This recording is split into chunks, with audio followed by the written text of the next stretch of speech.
What is good, YouTube? Courtney Elise here, aka CourtCrimesTV, and welcome to my channel. If you happen to enjoy, please like, subscribe, and comment. I also have another channel where I upload every Friday. Link will be down below. Last but not least, please follow me on Instagram at Courtney Elise. Let's get into the video.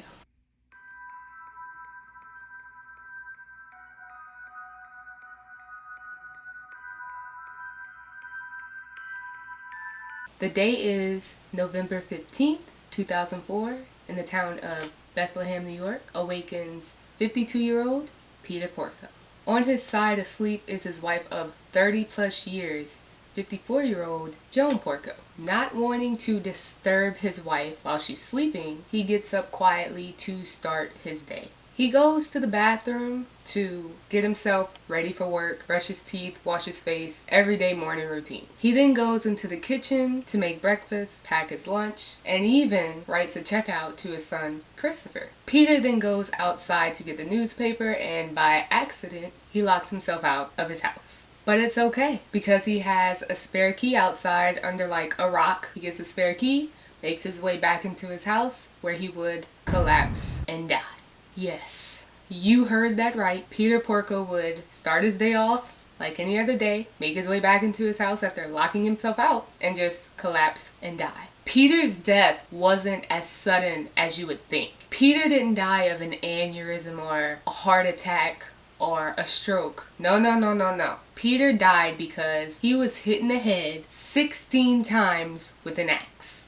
The night before, on November 14th of 2004, someone snuck into the Porco's home, grabbed an axe, and brutally attacked them. As you can tell by the intro of this video, it's about to be a crazy one. But let's start from the beginning. Peter Porco was a 52-year-old man living in Bethlehem, New York, working in law as a law clerk, while his wife, Joan Porco, 54 years old, was working as a child speech pathologist. They had two sons. Christopher, 21, was a student at the University of Rochester, and Jonathan, who was 23, was working in the military as a naval officer. The Porcos were a very well-respected, active, and just all-around beloved family in the community. So when news got around about them being attacked, it shocked the entire community, because who would want to do this to this married couple? On the morning of November 15th, an officer was ordered to the home of the Porcos. Obviously, Peter didn't show up for work that morning, and this was very out of character for him. He was very dedicated to his career.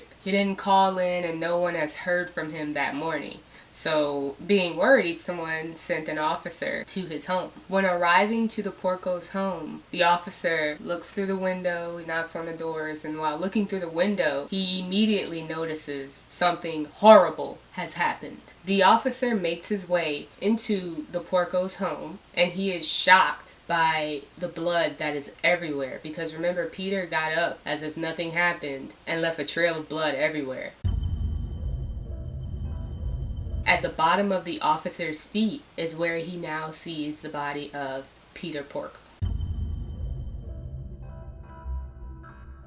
After seeing this, he immediately calls for backup and paramedics. Backup and paramedics arrive, and they start to search the house for other bodies. Upstairs, still lying in bed and barely clinging on to life, is his wife, Joan Porco. She had been attacked with the axe as well, but she, by the grace of God, is still alive. It became quite obvious that someone the night before broke into the Porco's home and viciously attacked them with an axe to the face. But the question was, who? The weapon that was used, which was an axe, was still found in their bedroom. And ironically, this was actually the Porco's axe. The detectives are now just baffled as to what they have walked into, because, like I said before, Peter got up as if nothing happened and did his morning routine, and even went outside with his face all chopped up,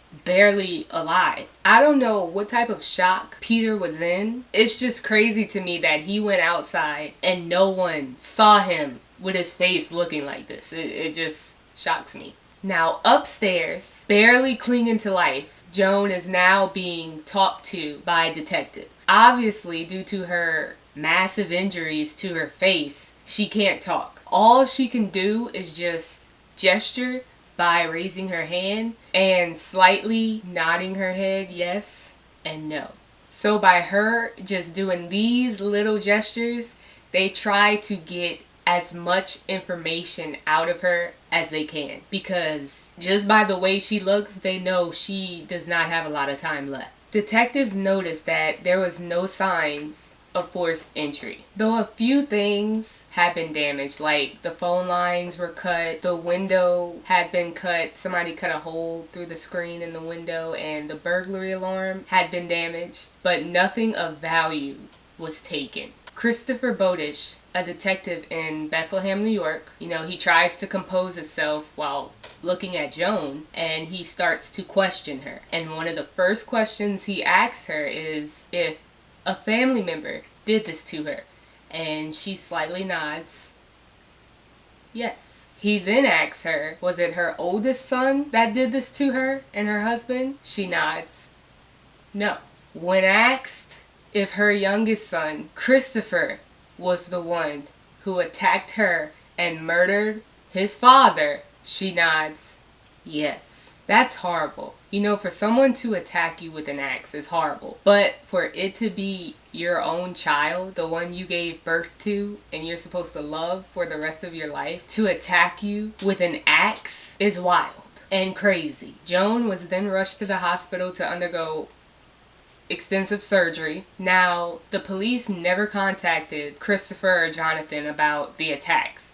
Christopher actually found out by mistake from a newspaper reporter, I guess trying to be the first one to release the story. After hearing about the attack of his parents, Christopher then calls 911, I'm assuming, and he's like, hey, I just heard that my parents were killed. Is everything alright? Where are they? And they tell Christopher that his mother is actually undergoing surgery at the Albany Medical Center. Christopher immediately left the campus and rushes over to the Albany Medical Center, where his mother is now undergoing a 12-hour operation. Due to Joan acknowledging that Chris was actually the attacker and murderer, he is now being questioned by police. Chris would actually tell police that he was actually asleep in his dormitory lounge the entire night. But that wasn't a good alibi, because his roommates couldn't back him up. His roommates actually said that they were in that same lounge Christopher said he was in watching a movie, and they never saw Christopher in there the entire night. So why would he lie about that? Something as simple as your location. He lied about it. Now, that morning of the attacks, people actually said that they saw Chris's bright yellow Jeep in the parking lot, and that they saw Chris jogging around the campus. Despite what his roommates told police, he insisted that he had never left the campus. The police would actually go to the University of Rochester and get a hold of the surveillance cameras. Now, Chris drove a very distinctive vehicle. Chris drove a bright yellow Jeep Wrangler. In the surveillance, it actually showed Chris leaving the campus on November 14th at 10:30 p.m. and arriving back on campus at around 8:30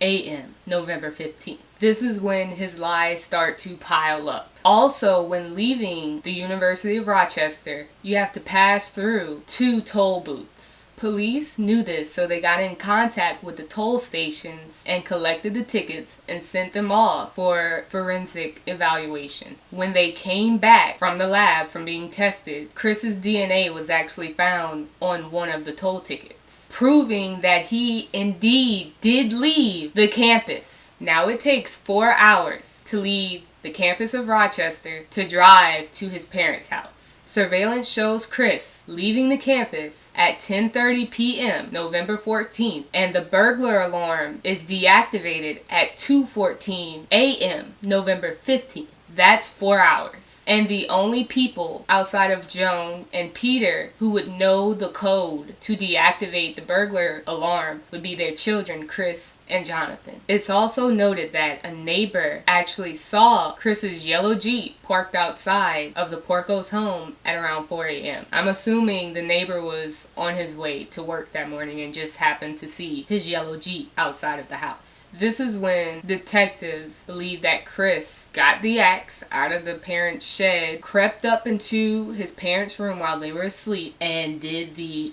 unimaginable. At 4:59 a.m., the phone lines were cut. Now, this is 2004. Landlines and house phones are still very common at this time. After he was done literally butchering his parents, he simply got back into his Jeep and drove back to the campus, where he made it at around 8:30 a.m., 4 hours. To create an alibi once he got back to the campus, this is when he actually got out of his car and started to jog around the campus. That way people would see him. That way he was noticed by people that morning. Now, detectives confronted Chris with the evidence that they caught his vehicle, his bright yellow Jeep, leaving the campus on November 14th. He shrugged it off as saying, "Oh, I was just moving my car." That's why his roommates didn't see him that night. That was his story, and he was sticking to it. Joan Porco would go on to make a full recovery despite the fact that she was now missing an eye and part of her skull. In November of 2005, one whole year after the brutal attack and murder of his parents, Chris would be arrested and charged with the attempted murder and murder of his parents. Remember how I said the detective Christopher Porco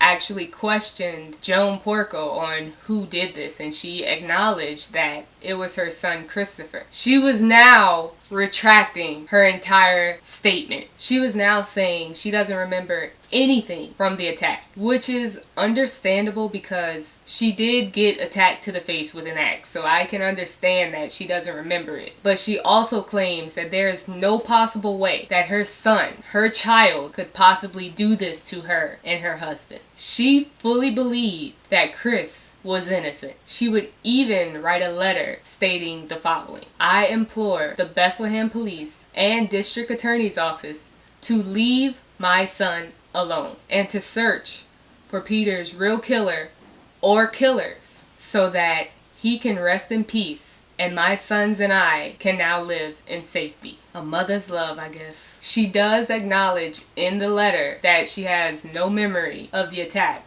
whatsoever. Chris would be released thanks to his mother posting a $250,000 bail for him. All of his family, including his mother, were 100% sure of his innocence. As you can imagine, everyone is baffled by this entire case because in all actuality, the only evidence that they were going off of was the statement from a woman who was just butchered in the face with an axe, and they had surveillance video of Chris leaving the campus and DNA from a toll ticket, but they just didn't have solid proof that Chris was in the home at the time of the attacks. His DNA wasn't at the crime scene. His car was wiped clean of any evidence that would be from the murder scene. Investigators theorized that he must have wore like some type of scrubs because Chris did work in a veterinarian's office, and after the attacks he must have just burned or threw away the clothes. A colleague testified that Chris had experience of cleaning up after surgical procedures, leading to there being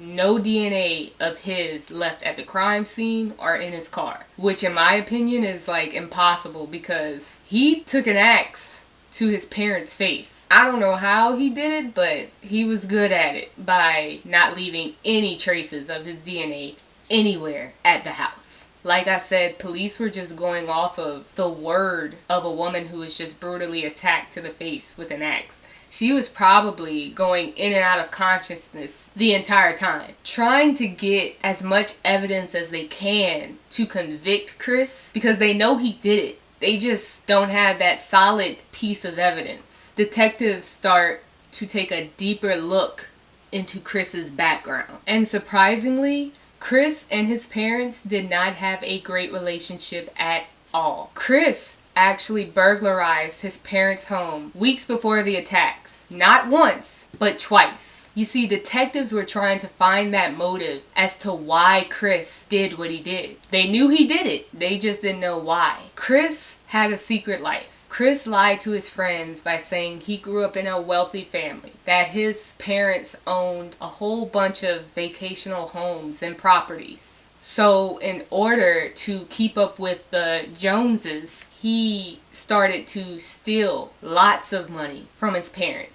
The year before the attack of his parents, Chris actually had to drop out of school in the 2003 fall semester due to bad grades. He would lie to his parents saying that he failed because the professor lost his final exam. In order to get back into college, Chris would actually forge his father's signature, taking out a $31,000 loan to pay off his school tuition. He also forged his transcripts from Hudson Valley Community College. He went there after he dropped out of the University of Rochester. So he was just forging everything to keep up with his fake lifestyle. Peter found out about the $31,000 Chris had stolen from him. Obviously pissed, Peter called his son and told him that if he did this again, he would be forced to file forgery affidavits. Peter would be dead 2 weeks later. You see, Chris really had his eyes set on his parents' $1 million life insurance policy. And if he would have succeeded in killing both of his parents that night, he would have gotten it. Obviously, he would have had to split it with his brother, but he would have gotten at least $500,000. Chris is a sociopath, psychopath, whatever the correct term is, he's all of it. Because despite everything I just said and what detectives would find out, Chris would still deny everything. In fact, Chris was such a sociopath, it's stated that his father would actually tell people that his son had the characteristics of one. In June of 2006, the official trial would begin. What's sad is that his mother would stand by his side. She would walk him into court holding his arm and would even testify in his defense. All in all, on August 10, 2006, Chris was found guilty of second-degree murder and attempted murder. On December 12th of 2006, a judge sentenced Christopher to 25 years to life on each count, totaling a minimum of 50 years in prison. Chris was still keeping up this lie, still trying to convince the world that he was innocent. He would go on to say after his conviction that his father's killers were still out there. He goes on to say that at this point, I have little confidence that they will ever be caught. These are my opinions. I understand that this is her child and she wants to stick by her child, and she can't imagine that her child would do this to her. But the fact that they did not have a great relationship at all, and it was proven that Chris stole money from him and his whole motive was money, I don't understand how she was so in denial about her son's ways. It was almost as if she was enabling him. Not to blame her, but that's just how I feel. Because Chris is crazy. Very crazy and evil. To do this to your parents, it's just sad. But anyway, that's the end of the video. If you have any opinions, please leave them down in the comment section and I will be sure to respond back. Thank you.